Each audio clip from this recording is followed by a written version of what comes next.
네, 조국 법무부 장관의 딸 동양대 표창장 위조 의혹과 관련해 검찰의 수사가 속도를 내고 있습니다. 조 장관의 부인 정경심 교수가 아들 상장에 있는 직인을 스캔해 위조 작업을 한 것으로 보이는 관련 자료를 확보했습니다.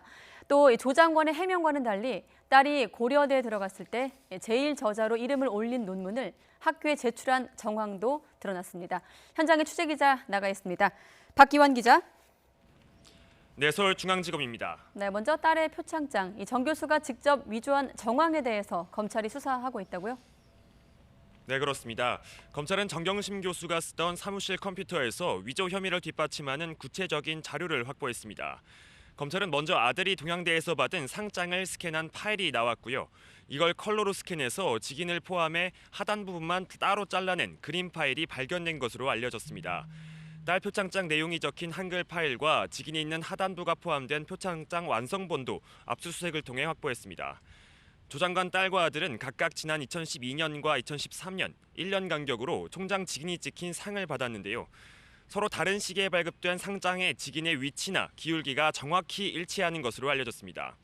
또 딸 표창장 상장 수여 일자는 2012년 9월 7일로 기재되어 있는데요.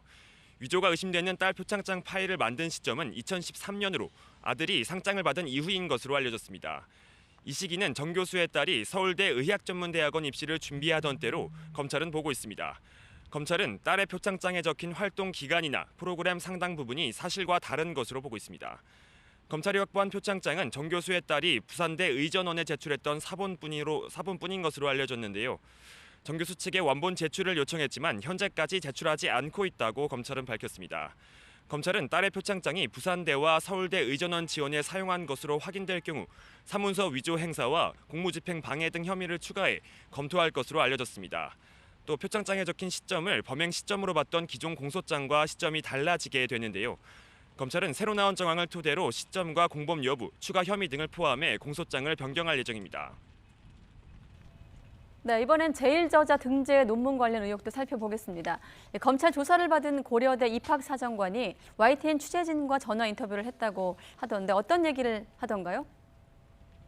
네, 검찰은 앞서 조 장관의 딸이 고려대에서 지원했을 당시 입학사정관을 지낸 교수를 불러 조사했는데요. 해당 교수는 YTN과 통화에서 조 씨의 제1저자 논문이 당락에 영향을 미칠 것으로 보인다고 진술했습니다. 특히 세계선도 전형의 경우 서류 평가 단계에서 대부분 지원자가 영어 실력이 뛰어나 어학 실력만으로 변별력을 두기 어렵다는 겁니다. 검찰은 고려대 압수수색을 통해 입학 당시 제출받은 증빙 서류 목록표를 확보했는데요. 이 12가지 서류 목록에는 제1저자로 이름을 올린 단국대 논문이 9번째 올라와 있고 이 밖에 공주대 인턴과 UN 인권 인턴십 관련 서류 등도 포함된 것으로 알려졌습니다. 다만 입시 서류 원본은 5년 후 폐기해야 해서 제출한 서류 원본은 폐기된 상태입니다. 검찰은 그제 조 장관 가족 가운데 처음으로 딸 조 씨를 비공개 소환해 고등학교와 대학교 재학 시절 입시 준비 등에 대해 캐물었습니다. 그렇군요. 그리고 검찰은 해외로 도피했던 핵심 인물 가운데 마지막으로 남아있던 전 WFM 대표까지 조사하면서 가족관대 의혹에도 속도를 내고 있죠. 네, 그렇습니다. 어제 전 WFM 대표인 우모 씨가 자진 귀국해서 조사를 받았는데요. 우 전 대표는 지난 2017년 조 장관 오촌 조카가 실질 운영한 코링크 PE에 영어 교육업체 WFM 지분을 팔았습니다. WFM 최대 주주가 된 코링크는 생뚱맞게 WFM에서 2차 전지 사업을 시작했는데요. 또 정경심 교수는 WFM에서 지난해 12월부터 7달 동안 모두 1,400만 원을 받았습니다. 정 교수 측은 영어 교육 자문료였다고 주장해 왔는데 조금 전에는 이에 대해 동양대학교 교원 임사팀으로부터 WFM 고문으로 겸직 허가를 받았다며 겸직 허가서 촬영본을 함께 페이스북 계정에 올려 해명했습니다. 검찰은 이 돈이 사모펀드 투자에 대한 이자의 가능성이 있다고 보고 실제 정 교수가 운영에 관여한 부분이 있는지도 확인하고 있습니다. 검찰 조사를 앞두고 해외로 도피성 출국을 했던 사모펀드 관계자 4명이 이제 모두 조사를 받았는데요. 이에 따라 정 교수의 직접 조사는 더욱 가까워졌다는 관측입니다. 다만 정 교수의 정확한 소환 시점이나 방식 등은 정해지지 않았습니다. 정 교수 측은 모두 14명의 대규모 변호인단을 꾸리기도 했는데요. 정 교수는 오늘 오후에도 자신의 입장을 페이스북 계정에 올렸습니다. 자신의 가족을 둘러싼 보도에 사실과 추측이 섞여 있고 의혹이 사실인 양 보도돼 고통스러운 시간을 보내고 있다고 털어놨습니다.